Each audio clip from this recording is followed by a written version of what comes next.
Bonjour à tous.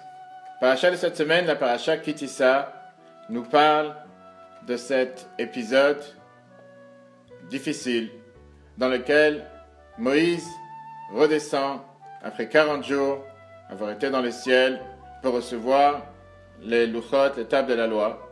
Et voici qu'il rencontre le peuple juif en train de fauter avec la faute du veau d'or. La question qui est posée quand un parent décide de donner un cadeau à son enfant et après, pour raison quelconque, l'enfant ne mérite pas de recevoir le cadeau de suite. Est-il normal de détruire ce cadeau, de le jeter, mettre à la poubelle? Le parent pourrait dire à son enfant: le jour où tu t'amélioreras, tu recevras le cadeau, pour l'instant je le mets de côté. Comment se fait-il que Moïse, en revenant avec cette table de la loi, voyant le peuple juif en train de faire cette faute du veau d'or, décide de briser les tables de la loi? Pourquoi les avoir détruits? Pourquoi ne pas les avoir mis de côté? Pour une génération future? Pour plus tard? Pourquoi cette destruction? En regardant la paracha, nous voyons comment Moïse est tellement attaché à son peuple, au peuple juif, et comment le peuple juif est tellement attaché à Moïse. Un deuxième épisode, justement, juste après la faute du veau d'or, Moïse parle à Dieu et l'implore de pardonner au peuple juif, en disant la phrase que si jamais tu ne pardonneras pas à ton peuple, efface-moi de ton livre. D'où vient un tel don de soi? Comment est-ce possible que Moïse décide de se mettre sur la balance pour pardonner à un peuple apparemment de fauteurs? Il aurait pu très bien dire: bon, ils ont fait cette faute, eh bien on ira voir quelqu'un d'autre, on mettra ça pour plus tard.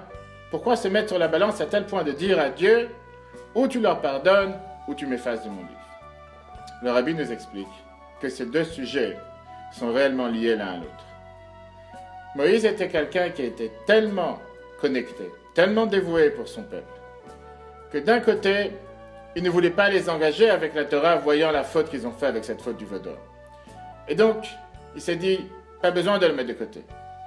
Ni plus, pas besoin que Dieu me garde dans son livre, la Torah qui est appelée la Torah de Moïse, s'il n'est pas prêt à leur pardonner. Et donc, ces louchot, vaut mieux qu'ils soient détruits. Comme ça, tout d'abord, le peuple juif ne sera pas lié par ce contrat. On ne pourra rien leur reprocher.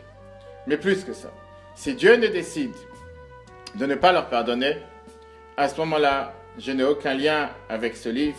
Ce n'est plus appelé la Torah de Moïse. Je n'ai pas besoin d'être le dirigeant du peuple juif. Laisse faire pour quelqu'un d'autre, que ce soit quelqu'un d'autre qui les représente, qui les conduise et qui les amène vers la terre d'Israël. L'enseignement est magnifique.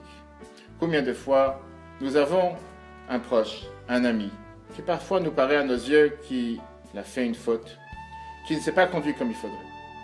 Apprenons de la paracha de cette semaine combien ne jamais le repousser, ne jamais le dénigrer, ne jamais le rejeter, mais bien au contraire.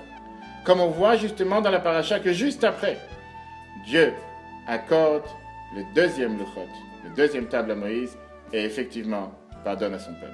Shabbat shalom à tous.